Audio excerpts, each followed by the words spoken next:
Eh bien, bonjour, bonsoir, j'espère que vous allez bien, c'est Flo. Et aujourd'hui, on se retrouve pour parler du résumé complet des spoils du chapitre 1119 de One Piece. Avant que cette vidéo ne commence, je vous le rappelle, si vous voulez me soutenir et suivre les prochaines vidéos, n'oubliez pas de vous abonner à la chaîne. Et puis, c'est parti pour ce chapitre qui va s'intituler Emmet. Donc, on va voir à quoi ça correspond plus tard. Et donc, c'est parti pour ce chapitre 1119. Le chapitre démarre dans le laboratoire d'Egghead. Kaku a été libéré de la bulle par Stussy, mais Kaku est en colère contre Stussy justement pour les dernières paroles qu'Edison lui a dites.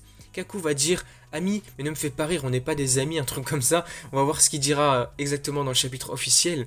Mais Kaku va dire à Stussy de partir avant que Lucci n'arrive là où il se trouve. Donc nous ne voyons pas Lucci dans le chapitre. Ok, intéressant, mais du coup dommage, on ne le verra pas. Cependant, nous pouvons voir le visage de Kaku pendant qu'il parle et il retient ses larmes. Ok, donc ensuite sur le rivage d'Egghead, nous voyons les géants applaudir et acclamer Luffy et Bonnie, donc pour leur forme là de Nika. Mars va leur parler. On voit les gens qui vont dire ah ouais super Nika. Et Mars va dire ah mais comment ça là il y a deux Nika, mais ce n'est qu'une fausse transformation qui est grâce au pouvoir du Toshitoshinomi. Donc ne vous emballez pas. On voit bien ici que Bonnie se transforme en Nika, mais c'est une copie, c'est une fausse transformation, c'est pas comme Luffy maintenant. Mars ensuite attaquer le navire d'Elbaf avec un autre jet de feu provenant de sa bouche. Luffy va se transformer en gigantesque ballon pour bloquer donc son attaque, le feu. Luffy va hurler de douleur mais il parvient à retenir le feu et à protéger le navire. Luffy va étendre alors ses bras et va saisir les deux ailes de Mars. Il parle ensuite avec Sanji et les autres. Luffy va dire ces monstres peuvent se rétablir, ils peuvent se soigner, ils peuvent régénérer. Donc quoi que nous fassions, la seule façon de s'en occuper, de s'en débarrasser, c'est de les faire exploser le plus loin possible. Ouais, c'est de les faire s'enfuir un peu, c'est de gagner du temps finalement, ils peuvent pas les battre.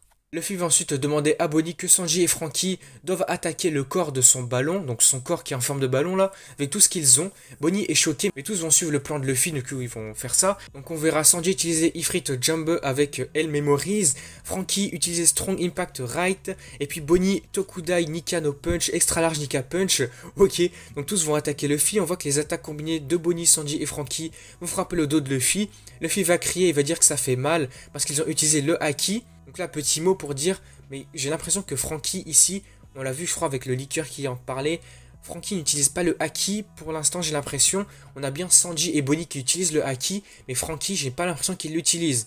Luffy fera alors ensuite grossir son corps et va pousser Mars vers son ventre géant en utilisant le Gomu Gomu no Dawn Balloon, Gum Gum White Balloon. Ok, donc il va utiliser tout ça, il va combiner donc les attaques de Bonnie, Sanji et Franky avec sa propre force et va envoyer Mars à travers l'océan. On peut voir un flash dans le ciel où Mars disparaît. Ah ouais, carrément, il est expulsé hyper loin, comme lorsque la Team Rocket ouais, est vaincue dans l'anime de Pokémon. Après avoir repoussé Mars, le navire d'Elbaf est prêt à partir. Luffy va demander où sont Usopp et les autres. Sanji va répondre qu'ils sont en retard. Nous ne voyons pas le groupe de Nami et Zoro. Et puis Jinbe et Nazjuro aussi dans le chapitre. Atlas va dire à Sanji et aux autres qu'ils doivent d'abord aller faire quelque chose. Puis il va dire à Lily dans sa tête que York est capable de suivre leurs mouvements maintenant. Atlas est sur le point de dire ce qu'ils doivent faire maintenant, mais la scène va changer. L'ancien robot géant va se lever, la transmission du Dendenmushi va reprendre, donc à l'intérieur de son corps, ça va reprendre le message de Vegapunk, et nous pouvons entendre certains de ces mots, mais il y a de petites interruptions dans la transmission. Vegapunk va leur dire la chose qui a été héritée, peut-être appelée un testament. J'espère que ce message atteindra ceux qui sont influencés par la cause. Les réactions se multiplient dans le monde entier. Lorsque les gens voient Vegapunk réapparaître sur les écrans, sur Whole Cake Island, on a Katakuri et les autres qui se demandent de quoi il parle, Vivi et Morgans qui sont en état de choc en voyant que la transmission est revenue, et enfin nous pouvons voir la réaction de Gaemon et Sarfunkel aussi au message de Vegapunk, mais comme ils n'ont pas de Dendenmushi, ils ne sont pas au courant de la diffusion mondiale. Retour ensuite sur l'île d'Egghead, on voit York expliquer aux 5 doyens que le Dendenmushi transmission utilise des circuits distincts pour la transmission et le stockage de la mémoire. La seule façon d'arrêter définitivement la diffusion est donc de la détruire complètement. Ouais, c'est d'éclater le robot en entier finalement, non? Donc on verra ensuite de Jupiter envoyer les agents du Cyberpole et les séraphins sur les cuirassés de la marine. Puis Jupiter va commencer à aspirer le vaisseau d'Elbaf. Ah ouais, carrément il l'aspire comme ça. Du coup Luffy va sauter sur le rivage et va frapper le visage de Jupiter pour l'arrêter. Mais alors que Luffy frappe Jupiter, on a Warcury qui va le dépasser et va sauter sur le navire d'Elbaf. Warcury sur le point de le percuter. Luffy dira ensuite oh non, le sanglier arrive, attention la tête de ce type est super dure. Brogy va dire ce type a l'air d'avoir des ennuis, bougeons où il va casser notre bateau en morceaux. On peut voir que Bonnie est redevenue une enfant après le extra large Nika Punch qu'elle a utilisé. Donc on voit qu'elle a perdu beaucoup trop d'énergie. Sa transformation comme ça elle utilise beaucoup trop d'énergie et elle peut pas la maintenir hyper longtemps. Sanji dira ensuite Bonnie et Bonnie va dire je ne peux plus faire ça. La liberté est tellement épuisante, ouais bah on l'apprend ici, elle utilise beaucoup trop d'énergie. Luffy va ensuite remarquer que quelque chose arrive sous l'eau. C'est l'ancien robot géant qui débarque comme ça, qui va se souvenir de la voix de Joy Boy dans le passé. On ne voit pas encore Joy Boy, mais on entend sa voix. L'ancien robot va dire Joy Boy. Mais soudain, dans une double page finale épique du chapitre, l'ancien robot géant sort de la mer et va frapper le visage de Warcury, brisant l'un de ses crocs géants. Ah ouais, attends, carrément, il arrive à détruire un de ses crocs. Parce que même Luffy qui l'avait fracassé, il avait rien fait, il avait subi 0 dégâts. Alors là, si le robot il fait ça, c'est qu'il doit être vraiment super puissant. On verra ensuite des mots de Joy Boy qui va dire écoute Emmett, donc c'est le nom du robot Emmett qui faisait référence au titre du chapitre. Quand le moment sera venu, tu devras, 3 petits points, tu devras faire quelque chose, mais on sait pas nous. Emmett va dire comment ça le moment. Tout le monde est choqué face au robot. Les yeux de Dory et de Brogy sortent de leurs orbites. Les yeux de Luffy deviennent étincelants. Dory et Brogy vont dire mais qu'est-ce que c'est que ce mec, qu'est-ce que c'est que ce robot. Et Luffy va appeler tout simplement le robot en criant son nom robot. Et puis le chapitre s'arrête là. On apprend ici qu'il fait 13 pages et qu'il y a une pause pour la semaine prochaine. Donc ça nous laisse sur un petit suspense, pas vraiment un suspense non plus de fou. Parce que là on a surtout le robot qui intervient.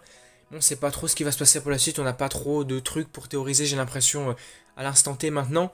Du coup voilà, on s'arrête là pour cette vidéo, pour ce résumé complet, j'espère que la vidéo vous aura plu. Le chapitre aura été quand même intéressant, on aura vu quand même pas mal de choses, même si on aurait pu s'attendre à bien plus.